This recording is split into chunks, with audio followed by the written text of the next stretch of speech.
আসসালামু আলাইকুম। আমাদের বড় ভাই উনি ওনার মৎস্য প্রজেক্টে সার ছিটাচ্ছে।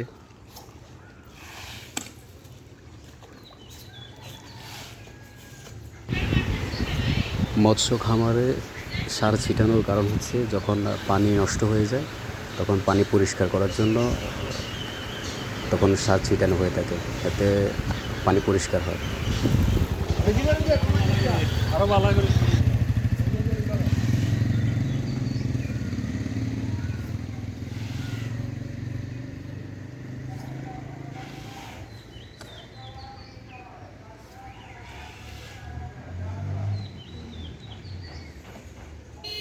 পুরোটা তো দিবেন নাকি আজকে?